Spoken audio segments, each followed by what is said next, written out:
Voici une question pour toi. Qu'est-ce qui est le plus difficile pour Jésus? Pardonner les péchés ou guérir une personne paralysée? Oui, c'est une question intéressante. Et elle est au cœur de ce moment où Jésus prêche à Capharnaüm, entouré d'une foule. Quelques hommes font descendre leur ami par le toit pour l'amener devant Jésus. Tu peux imaginer toute la foule retenant soudain son souffle. Je veux dire, c'est Jésus, le faiseur de miracles, le guérisseur. Et je suis sûr qu'ils pensent, Jésus va-t-il guérir un homme qui ne peut pas marcher? Lorsque Jésus dit à l'homme « Tes péchés sont pardonnés », la foule est choquée.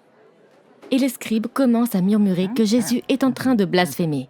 Il est important de savoir que les scribes avaient une connaissance approfondie des lois et des commandements de l'Ancien Testament. Ils pouvaient rédiger des documents juridiques pour les mariages, les prêts, des choses comme ça.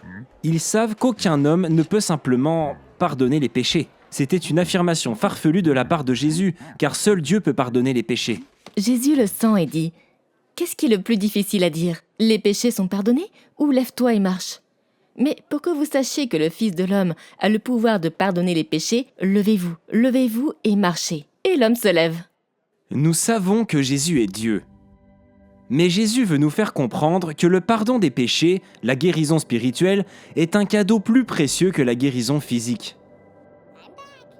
Suivre Jésus est parfois difficile. Les sacrements nous donnent la force et la grâce de le suivre.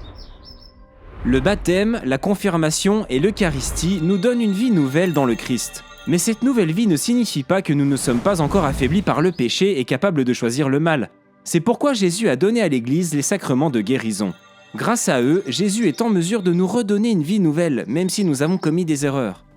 Et il y a 2 sacrements de guérison, le sacrement de pénitence et le sacrement de l'onction des malades. Dieu nous offre une vie restaurée par le sacrement de la réconciliation lorsqu'elle est affaiblie ou perdue par le péché. Le catéchisme dit au paragraphe 1441 « Dieu seul pardonne les péchés.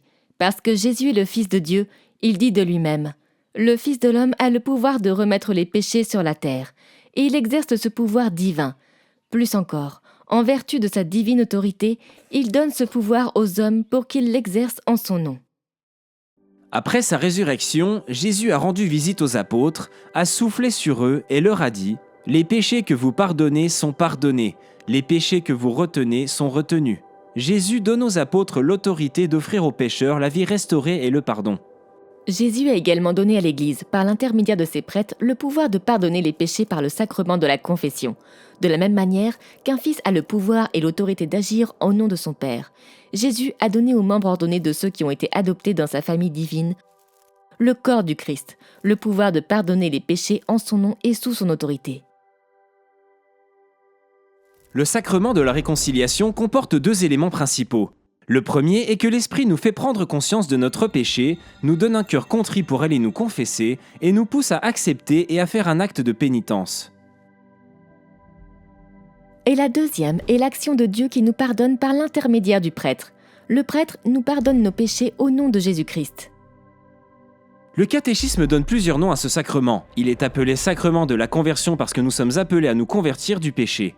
On l'appelle le sacrement de la pénitence parce que nous sommes appelés à réparer nos péchés. On l'appelle le sacrement de la confession car nous confessons nos péchés à Jésus par l'intermédiaire d'un prêtre.